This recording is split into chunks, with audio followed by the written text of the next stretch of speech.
Greetings, brothers and sisters, ladies and gentlemen. Welcome to this second part in the video Kingdom of God. In this part, we shall tie all the information that we presented in the first part to a description of the Kingdom of Elohim. In the mind of every one of us, there exists a system of rules, an algorithm, if you will, which we each believe that if we follow, will enable us to respond to the situations that we encounter in life in a way that brings us happiness and freedom from suffering. And that is because every one of us wants to be happy and to be free from suffering.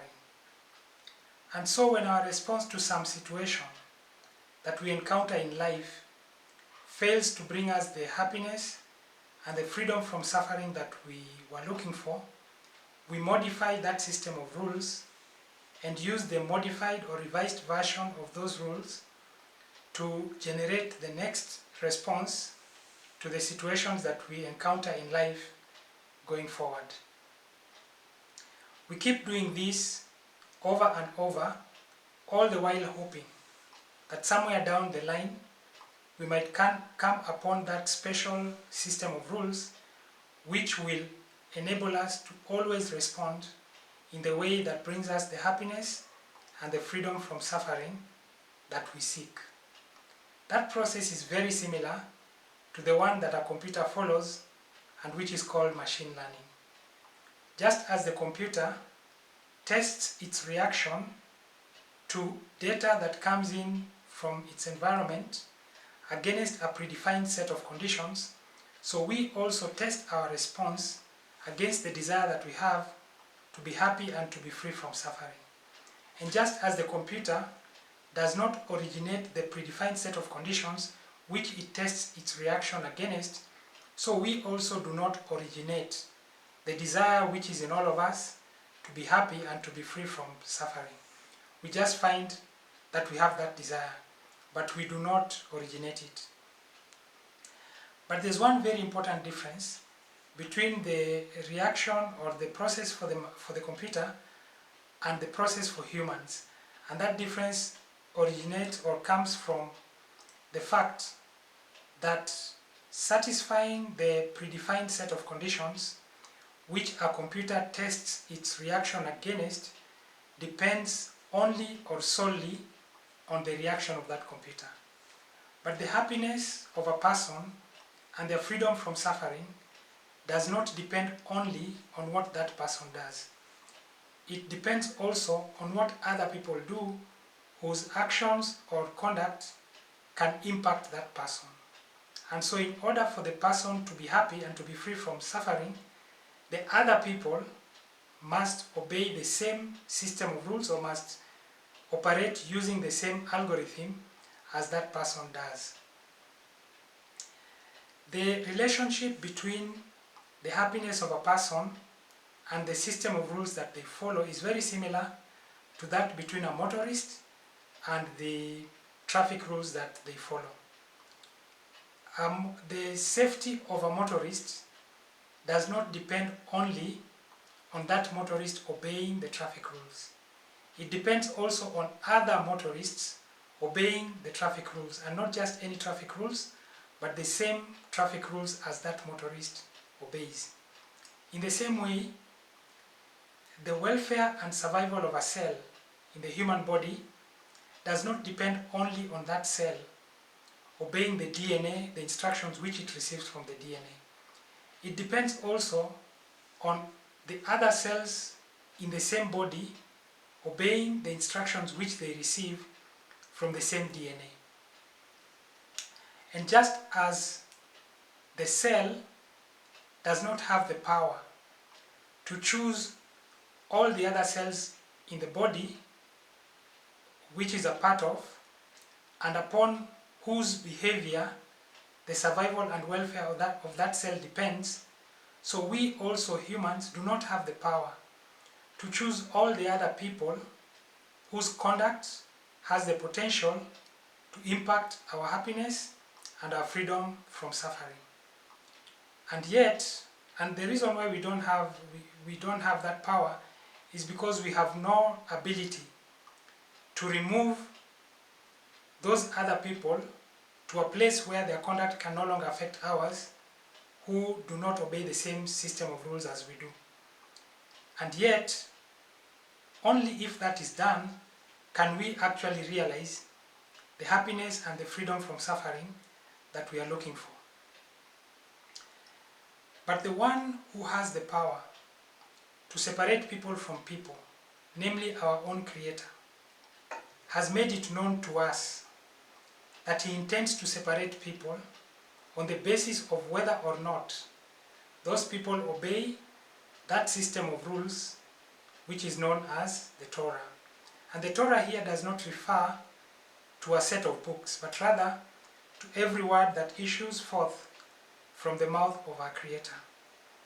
And so it follows that only by obeying the Torah can any person have any chance at all of ever realizing the happiness and the freedom from suffering that all of us are looking for, because only for the Torah does the possibility exist of those who do not obey it getting removed to a place where what they do can no longer affect those who do obey the Torah.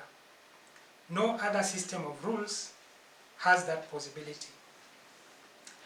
And so the reason why you are living, the reason why you are alive, is in order for you to have the experiences which will convince you, if you reflect upon them, that of all the systems of rules which are open and available to you to follow, to generate the responses that you have to the situations in life that you encounter, none can bring you the happiness and the freedom from suffering that you seek, except the Torah.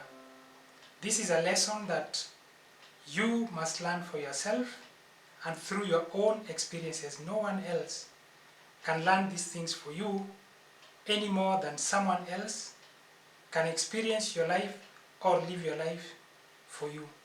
And just as it is right for a person to do for others that which they want others to do for them, so the motorist who wants others to obey traffic rules so that they can be safe must themselves obey the same traffic rules so that other motorists can be safe, because to the other motorists, that motorist is the other motorist. By the same token, every person who wishes other people to obey the Torah so that they can be happy and free from suffering must themselves obey the same Torah so that those other people can be happy and free from suffering, or at least have the chance to be happy and to be free from suffering, because to those other people, that person is other people. The kingdom of Elohim refers to that single corporate entity which in the near future will depose all the governments of this earth and take their place, just as the book of Daniel chapter 2 and verse 44 predicts will happen. That corporate entity will be staffed from the swarm of human beings who each respond to the situation they encounter in life exactly as the Torah dictates that they should, without regard to or even awareness of what any other member of that swarm is doing. The membership of that swarm will be revealed at the time when our Creator separates people from people. And those who do make it into that swarm will realize finally the happiness and the freedom from suffering that all of us have been looking for. But for those who will not make it into that swarm, situation will be very, very difficult. Everything that a person does in order to get admission into the swarm constitutes what is referred to as seeking the kingdom of Elohim.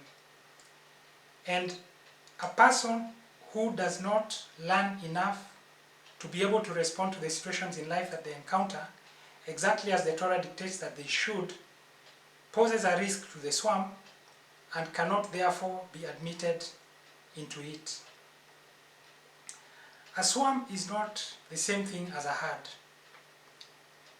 Animals gravitate instinctively to a herd in order to lower their probability of getting singled out by predators. Unlike a swarm, there does not need to exist a system of rules, a single system of rules, which every member of the herd must obey in order for the herd to function. Christian congregations are more like herds really, because many who join those congregations do so for the same reasons or similar reasons as animals have for joining herds. Those congregations are certainly not swarms because, unlike a swarm which has no leader, it is always possible to identify the leader of any Christian congregation. Thank you very much for your time and attention, and have a good day. Bye-bye.